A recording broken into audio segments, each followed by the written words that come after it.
सुनो दीनूनाथ, बहुत दिन हो गए हैं भाई। कर्ज की आखिरी तारीख पास में है। मुनीम जी ने अपना कर्ज लेने के लिए हमें भेजा हुआ है।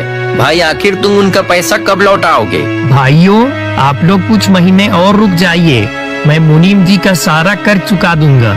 सुनो दीनूनाथ, ये तुम्हारा हर बार का बहाना है। अब तुम्हें जो भी कहना है मुनीम जी के सामने जाकर कहना। चलो हमारे साथ। ठीक है भाइयों, तुम लोग चलो, मैं अभी आता हूँ। ठीक है दीनूनाथ, मुनीम जी ने 10 बजे तक का समय दिया है, बोलना मत। तभी अंजलि दीनूनाथ की बेटी तालाब से पानी भरकर घर लौटती है। पुरानी घाट पर बैठा हुआ दीनूनाथ उससे कहता है, अंजलि बेटी सुनो, आज फिर वह मुनीम जी के आदमी आए थे। बोल रहे थे कि कर्ज चुकाने की आखिरी तारीख पास में है और उन्होंने कहा कि आज मुझे मुनीम जी ने मिलने के लिए बुलाया है। अब मैं क्या करूं बेटा, मेरे पास तो अभी बिल्कुल भी पैसे नहीं बचे हैं। पिताजी, आप बिल्कुल भी चिंता ना करें, मैं हूँ ना। जब तक मेरे हाथ पैर चल रहे हैं, आप कर्ज की बिल्कुल भी फिक्र मत कीजिए। बेटी, यह तेरे बस की बात नहीं है। सिर पर कर्ज ऐसे चढ़ा है जैसे कि पहाड़। मैंने तेरे लिए सब कुछ किया, लेकिन लगता है कि कहीं कोई चूक हो गई। सुन बेटी, मुझे मुनीम जी के पास जाना ही होगा। वो आदमी किसी का लिहाज नहीं करता है, कहीं वह हमारे साथ कुछ गलत ना कर दे। पिताजी, मैं आपको बोल रही हूँ ना, आप बिल्कुल भी चिंता मत कीजिए, आप आराम कीजिए, मैं उससे बात करके आती हूँ। ठीक है बेटी, पर ध्यान रखना, मुनीम जी से बात करते वक्त जबान फिसल ना जाए। वो आदमी बहुत चालाक है। पिताजी, मैं अकेली ही जाऊंगी, आप घर पर नहीं रहिए, मैं उससे सीधे बात करूंगी, डरने की जरूरत नहीं है आपको। ठीक है बेटी, तुम जैसा कहो, लेकिन बेटी जरा सोच समझ के बात करना, उसकी हर बात में एक चाल होती है। ठीक है पिताजी, मैं आपके बातों का जरूर ध्यान रखूंगी। इतना कहकर अंजलि मुनीम जी के घर की ओर चल पड़ती है। थोड़ी दूर जाने के बाद अंजलि मुनीम जी के घर पहुंचती है। मुनीम अंजलि को देखकर उससे कहता है, अरे आओ अंजलि, आओ बैठो।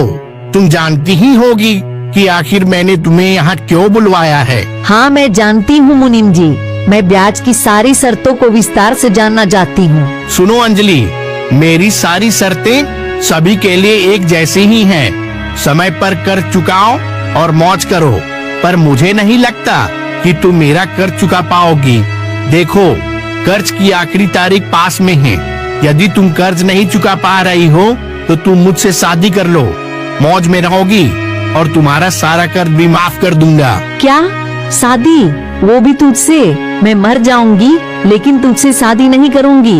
अरे तेरे जैसे निर्दयी इंसान तो मैंने आज तक में नहीं देखा, जो लोगों को ऊंचे ब्याज पर कर्ज देकर उनकी सारी जमीनें हड़प लेते हैं। मैं मेहनत करके आपका सारा पैसा चुकाऊंगी, लेकिन तुझसे शादी नहीं करूंगी। तो ठीक है, मैं तुम्हें 1 महीने का टाइम देता हूँ, लेकिन याद रखना, यदि 1 महीने के अंदर कर्ज नहीं चुकाया तो अंजाम बहुत बुरा होगा। ठीक है, मैं तुम्हारा सारा पैसा चुका दूंगी। अंजलि गुस्से में मुनीम जी के घर से निकलती है और दुखी मन को लेकर अपने घर वापस लौट जाती है। आ गई बेटी, क्या कहा मुनीम जी ने? कोई और मुसीबत तो खड़ी नहीं कर दी उसने? पिताजी, उसने 1 महीने की मोहलत दी है, लेकिन उसकी नीयत बिल्कुल भी ठीक नहीं लग रही थी। उसने कहा अगर समय पर कर्ज नहीं चुकाया तो मुझे उससे विवाह करना होगा। क्या ऐसा कहा उसने? नहीं बेटी, मैं उस दुष्ट के साथ तेरा विवाह नहीं कर सकता। वह बहुत दुष्ट और निर्दयी आदमी है। बेटी, हम दिन रात मेहनत करेंगे और उस दुष्ट का कर्ज चुका देंगे। ठीक है पिताजी, आप जैसा कहो, हम खूब मेहनत करेंगे और उस दुष्ट का कर्ज चुका देंगे। अगले दिन से अंजलि लोगों के यहाँ साफ सफाई करने का काम करने लगती है और दीनूनाथ भी काम की तलाश में घर से निकल जाता है। चलते चलते वह एक सेठ के यहाँ पहुँचता है, जहाँ बहुत से लोग काम कर रहे थे। दीनूनाथ सेठ से कहता है, सेठ जी, क्या मुझे कोई काम मिल सकता है क्या? काम तो मिल जाएगा भाई, लेकिन काम बहुत कठिन है, कर पाओगे? हाँ साहब, मैं कर लूँगा, आप बस मुझे काम दे दो। ठीक है भाई, देखो यह जो अनाज की बोरी है ना, यह सारी बोरी उन लोगों के साथ मिलकर गाड़ी से उतारनी है। ठीक है सेठ जी, मुझे काम देने के लिए आपका धन्यवाद। दीनूनाथ भी लोगों के साथ बोरी ढोने लगता है और इसी प्रकार कई दिन बीत जाते हैं। एक दिन सेठ दीनूनाथ से कहता है, देखो भाई दीनूनाथ, अब मेरे पास काम कम हो गया है भाई, इसलिए मैं सिर्फ पुराने लोगों को ही अपने पास रखूंगा। यह लो तुम्हारे अब तक के पैसे। दीनूनाथ पैसे लेकर निराश मन से घर लौट ही रहा होता है कि तभी रास्ते में अचानक बारिश शुरू हो जाती है। दीनूनाथ अपने पैसों को सही से छुपा कर रख लेता है कि तभी उसे एक आवाज सुनाई देती है, मेरी मदद करो भाई, मैं यहाँ काफी देर से फंसा पड़ा हूँ। मैंने कई लोगों से मदद मांगी लेकिन किसी ने मेरी मदद नहीं की, कृपया आप मेरी मदद कीजिए। ठीक है भाई, मैं मदद करूँगा, लेकिन देखो मैं तुम्हारी मदद के लिए तैयार हूँ, लेकिन मुझे नहीं लगता कि मैं इस उम्र में तुम्हारी गाड़ी निकलवा पाऊंगा। आप कोशिश तो कीजिए भाई, क्या पता काम बन ही जाए। ठीक है भाई, आप जैसा कहो। दीनूनाथ गाड़ी को धक्का लगाने लगता है। काफी कोशिश करने के बाद आखिरकार गाड़ी निकल जाती है। भाई तुम्हारा बहुत बहुत धन्यवाद, तुम एक बहुत नेकदिल इंसान हो, तुमने मेरी मदद की। तुम्हें देख के लगता है कि तुम बहुत गरीब हो, क्या तुम्हें मुझसे कुछ मदद चाहिए? हाँ साहब, आपने ठीक कहा, मैं एक गरीब इंसान हूँ। मैं एक सेठ के यहाँ काम किया करता था, लेकिन अब काम कम होने की वजह से उसने मुझे काम से निकाल दिया। अब मैं क्या करूँ? मुनीम जी का मेरे ऊपर कर्ज भी है और मुझे मेरी बेटी की शादी भी करानी है। दीनूनाथ की बात सुनकर वह व्यक्ति उससे कहता है, भाई आपकी हालत तो बहुत ही ज्यादा खराब है। सुनो भाई, मैंने आज तक जिंदगी में कुछ अच्छा काम नहीं किया, लेकिन आज करूँगा। क्या पता इस नेक काम से भगवान मुझसे खुश हो जाए और मेरी सारी गलतियाँ माफ कर दे। तभी वह व्यक्ति सोने के सिक्कों से भरी थैली निकालकर दीनूनाथ को दे देता है। देखो भाई, इसमें ढेर सारे सोने के सिक्के हैं, जिसमें से कुछ सिक्के तुम मुनीम जी को दे देना और कुछ से अपनी बेटी की शादी करा लेना। आपका बहुत बहुत धन्यवाद साहब, आपने मेरी मदद की। इसके बाद दीनूनाथ उस व्यक्ति का धन्यवाद करके खुशी खुशी घर की ओर निकल पड़ता है। बारिश के कारण रास्ता काफी गीला हो गया था।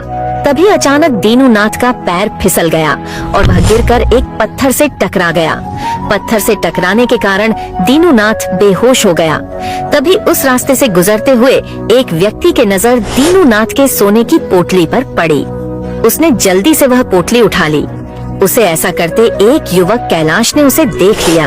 वो थैली वही रख दो भाई। क्यों रखूं? ये थैली मेरी है। तुम्हें शर्म नहीं आती है? बुजुर्ग व्यक्ति के पैसे चुराते हुए चुपचाप ये थैली वहीं रख दो।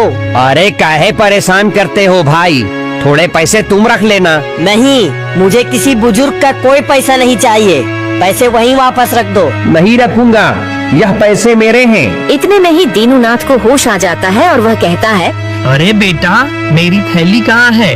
कहाँ है मेरी थैली? बाबा, आपकी थैली चोर के पास है। अरे बेटा, ये थैली मेरी है, इसे मुझे वापस कर दो। अरे बुढ़ाओ, चुप कर, यह थैली मेरी है। अरे भाई, तुम झूठ क्यों बोल रहे हो? तुम्हें शर्म नहीं आती है क्या? मैंने तुम्हें अपनी आंखों से उस थैली को चुराते हुए देखा है। तुम ऐसे नहीं मानोगे। चलो, हम इसका निर्णय मुखिया जी से करवाएंगे।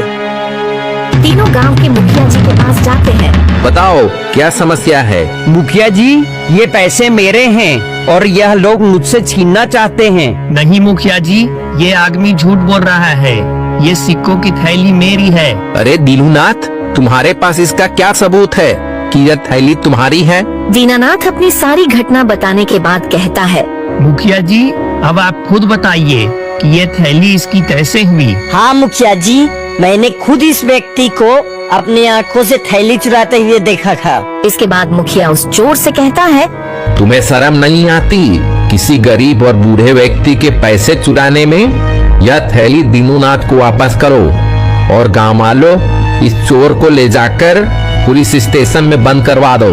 आपका बहुत बहुत धन्यवाद मुखिया जी, तुम्हारा बहुत बहुत धन्यवाद बेटा। अगर आज तुम नहीं होते तो वह चोर मेरी थैली लेकर भाग जाता। बेटा, तुम ईमानदार और नेकदिल व्यक्ति हो। चलो, आज मेरे साथ मेरे घर चलो। दीनूनाथ कैलाश को अपने घर ले जाता है।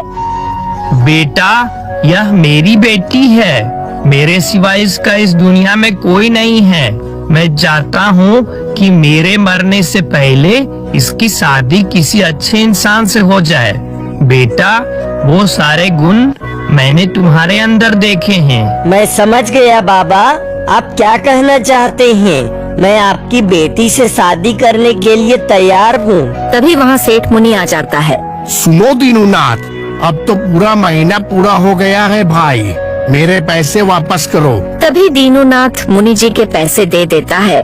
मुनि दीनूनाथ से कहते हैं, अरे दीनूनाथ, तुम्हारे पास भाई इतने पैसे एकदम कहाँ से आ गए? मुनीम जी, आपको आपके पैसे मिल गए ना, अब आप यहाँ से चले जाइए। इसके बाद दीनूनाथ अपनी बेटी की शादी कैलाश से करा देता है और सभी खुशी खुशी रहने लग जाते हैं।